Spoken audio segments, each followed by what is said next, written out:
Greetings, song lyrics scholars, and welcome to the second try at an episode of Song Lyrics in Depth. We got a little bit of inspiration from Melody Grand Prix. My name is Michael Prince. I'm a professor of American Literature and Culture at the University of Ogden. And the co-host for this vlog and podcast is Håvard Bamle, a research fellow at the same institution. Um, did you have a Eurovision Song Contest party, Håvard? Yes, I did. I always have. It's always a small party. We have some friends over, never the same friends. I don't know why they don't keep coming back, but we keep having new people over every year. I am a Eurovision enthusiast myself. This year we have my friend, whose wife is from Germany, so we Oh, have an international perspective on the competition. Yeah. she must have been devastated because it was a decent song. Yeah, she was she was rooting for Norway this year, and I think she was quite happy with the winner. Um, but yeah, personally, uh, I don't think yeah, I'm not gonna spoil any opinions on the matter. Um, we're here to be scholars, right? And we all have opinions, but we'll try to keep our opinions founded on the facts of the. Yes, and I've got a couple of theories as to how it turned out the way it turned out.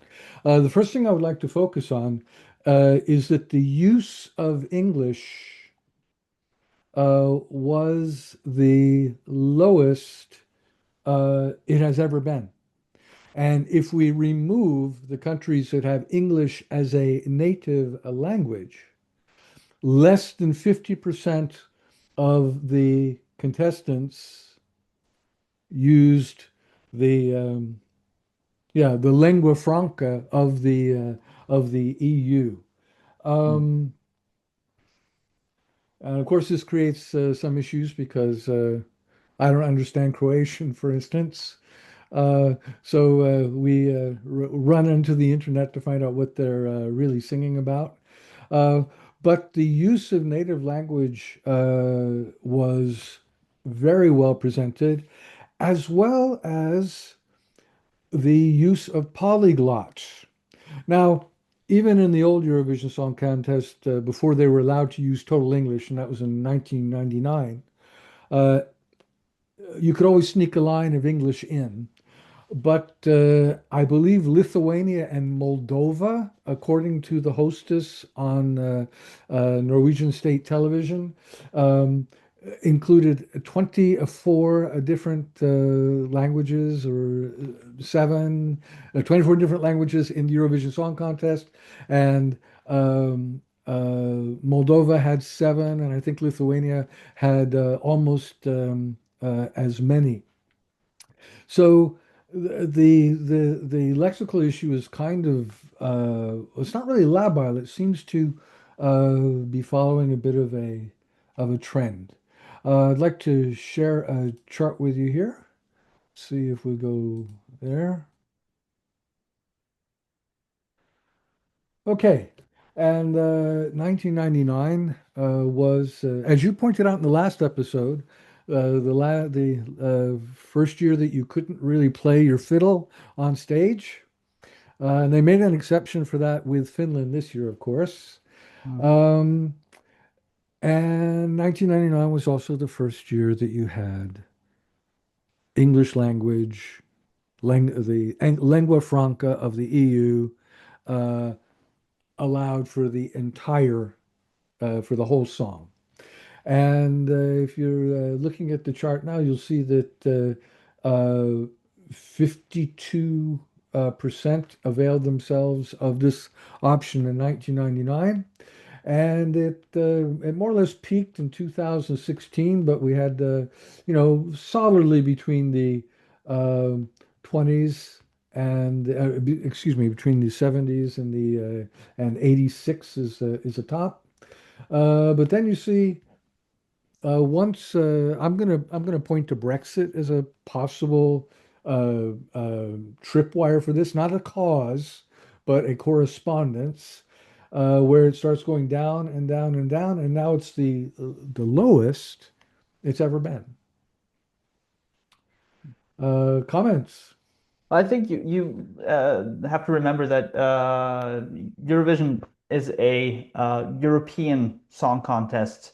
There are many languages, and up until 1998, you were not allowed to sing in other languages than your native language, the official languages of your country, which maybe gave countries like the UK an advantage in the competition because they were one of the countries that almost everyone could understand the lyrics to their songs. So Ireland won a lot of contests also. Ireland won a lot, and UK came and got a lot of second places in that period up until that. And so when the English language was allowed for anyone to use, and it was not restricted to English, they could theoretically sing in any language. Um, a lot of people, it's a sort of a liberation of pop music because Anglophone popular music is huge globally and across all of Europe, right? So it is a liberation of pop music in the Eurovision scene. So you see also in this period that Eurovision Song Contest moves away from the old styles, which, it's always been pop music, and in terms of genre, it's very difficult to say that this is a different genre. But the stereotype of Eurovision songs up until the 1990s is that it's Schlager music. Schlager is this old German word. It just means a Yeah. hit song, right?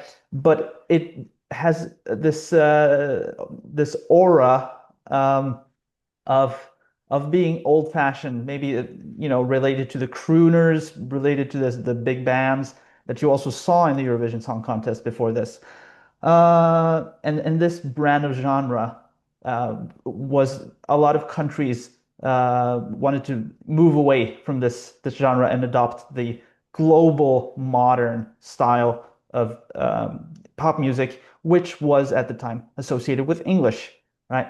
And so we've maybe in the past years we've moved beyond this association of English with being the modern alternative for pop music, and you see a return of the native languages, and not only the native languages, but also alternative languages like French and Italian, the bigger Spanish. Spanish. Viva Yeah, Moldova or Solo Quiero Más.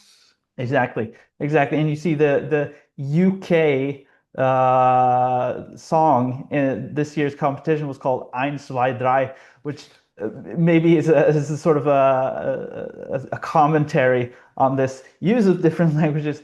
The UK artist sings, "Oh, if only there was a language where I could express my emotions That I could word count and be correctly." happy. Yeah. Right. Uh, Oh, there is. Eins, zwei, drei.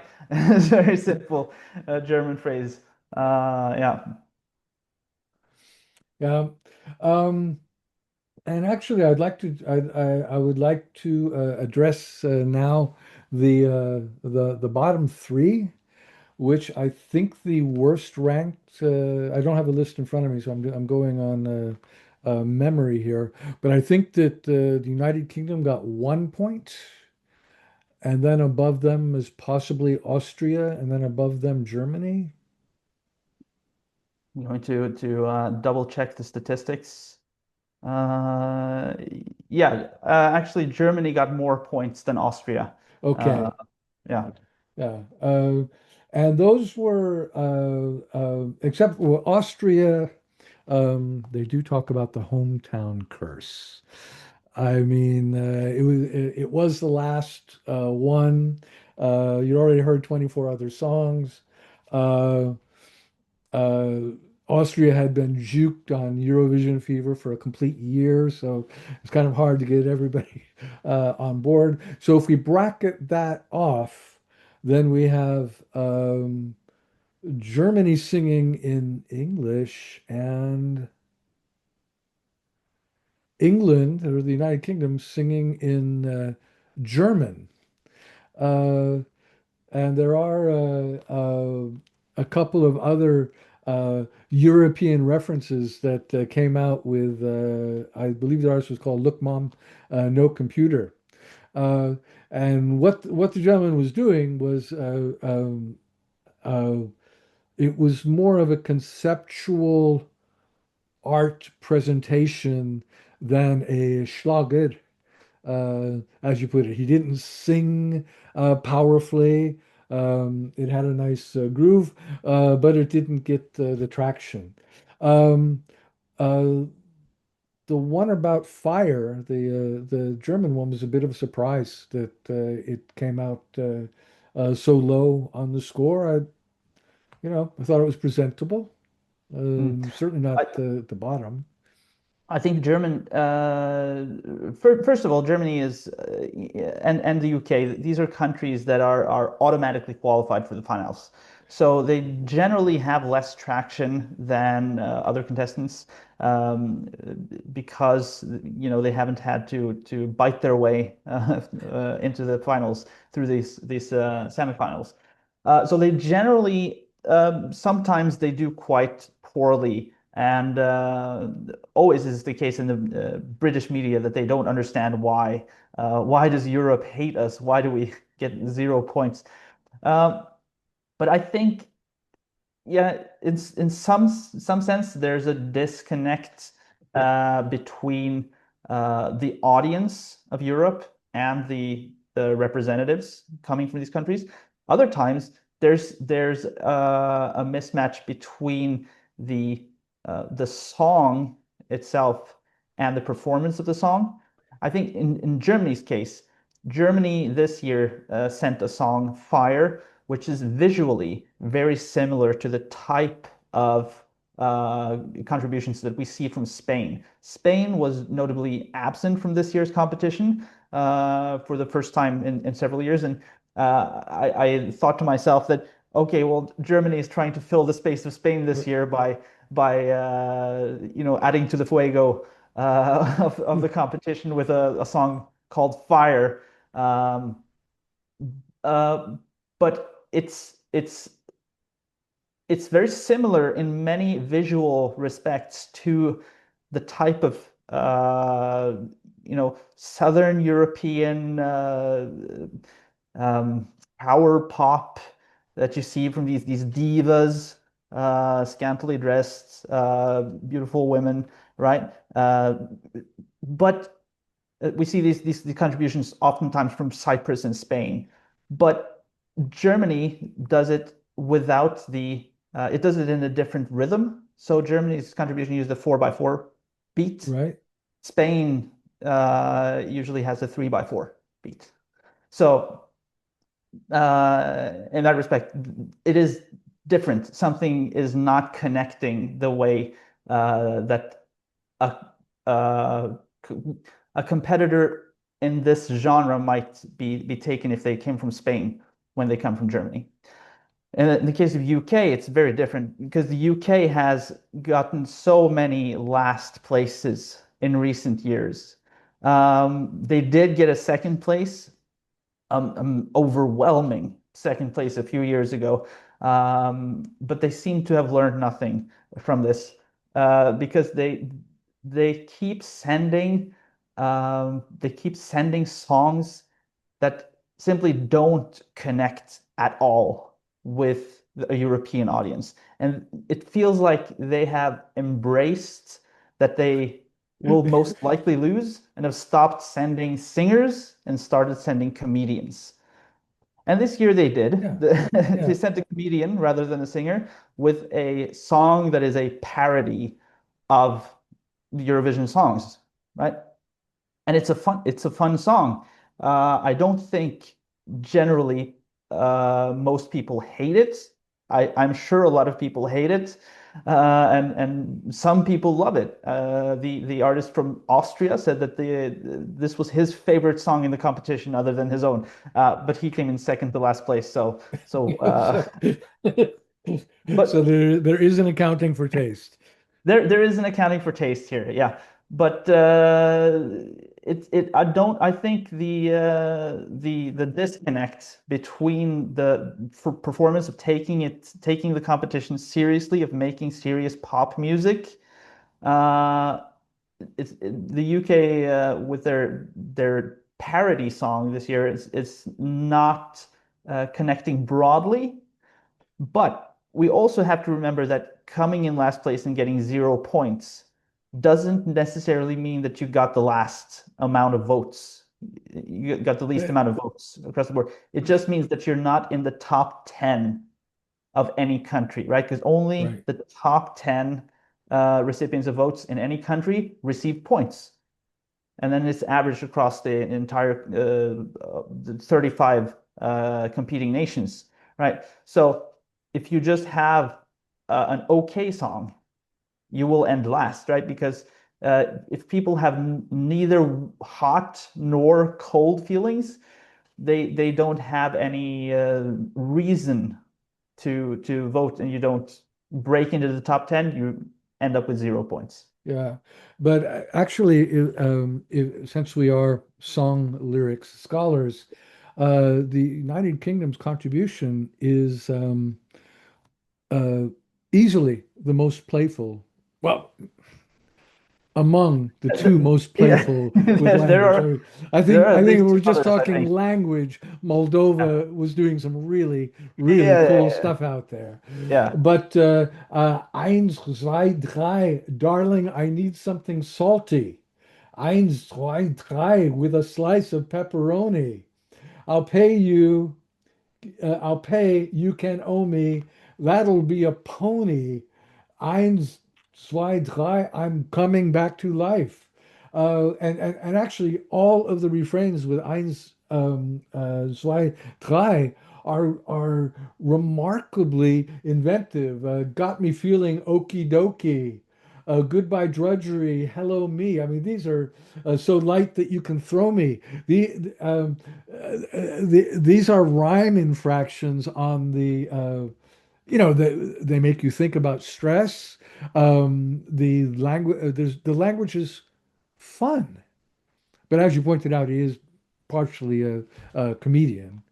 Yeah, and I think in Eurovision, you got to have fun while also being serious about making the music good. And I think this is fun without being really serious about the music in the same way that we see from some other countries like Greece, for instance, which is also very fun, but very serious about how that play with the rhythms of the words, how that features into a theme of the song. Uh, we discussed this in our pilot episode that some lyrics just seem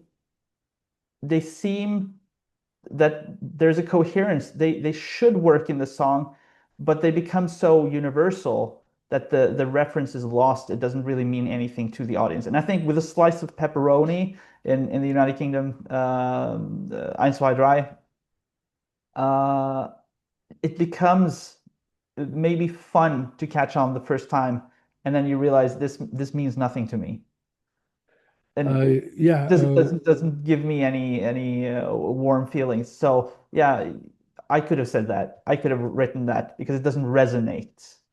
yeah, I will.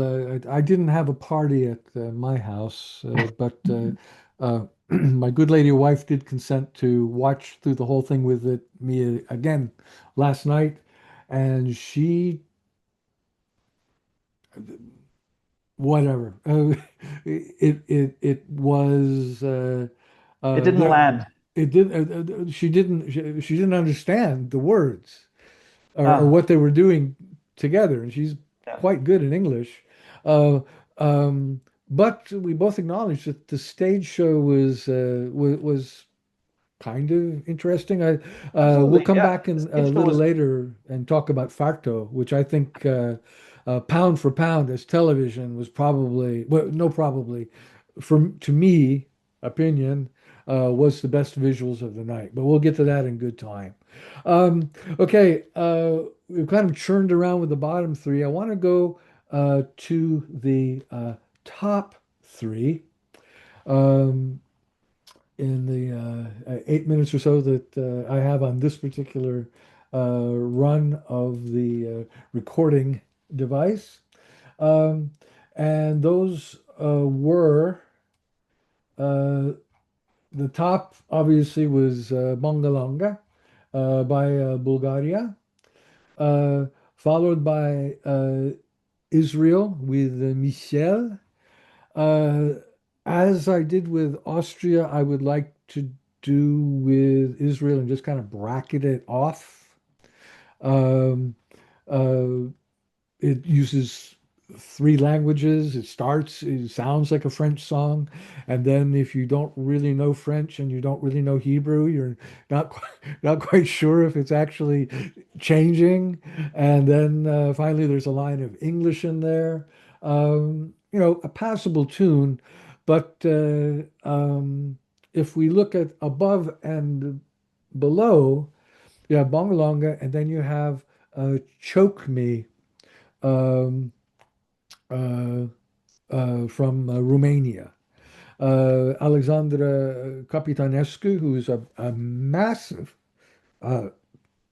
uh, star in her own country. She's uh, all of her videos on YouTube. Well, I don't know about all. I watched five, but they all said universal artist. So she's gotten a nod from the big boys. And her diction was not particularly good, actually. So the Norwegian commentator on state television kept saying that it sounds like she's saying, "Show me, show me, show me," but it's definitely choke me, choke me, choke me. And if there's any doubt, well, just look at the costume. yeah. Um, But I do think she is performing with ambiguity on purpose. yeah, Uh, yeah, and actually, she has said so in an interview as well. yeah, You know, the but yeah, I think it would have been before. I do want to discuss its placement in the lineup. Uh, it's kind of in the middle sweet spot. Um, and it starts off with uh, uh, there's a sequence of love songs, and the first one is this one by Italy. Uh, you have a crooner with a little bit of a beat behind him, singing about how great marriage is. And then the dancers, instead of going through wild contortions, are actually mimicking a groom getting dressed for a wedding, and he kisses the bride, and then when they unfurl the bridal gown, there's an Italian flag. Um, old school and a lot of, at least in terms of the visual cues and thematics, but good, clean fun. And then we go to Jonas Love, uh, who is basically, well, according to the Norwegian state television website, he was asked to make it less sexy, which I believe he probably did in rehearsal. But to me, it was kind of like a strawberry flavored Freddie Mercury prancing around on stage, and also, if I'm honest, not as convincing a performance as during the national finals. no, I Uh, think being asked to tone down the sexy when sexy is what the song is about and what it's bringing. Yeah, it's breaking to the spirit, and he did a good job, but it was less of a powerful performance than we saw in the national finals. And I believe this comment on toning down the sexy was also given to Capitanescu from yeah. Romania.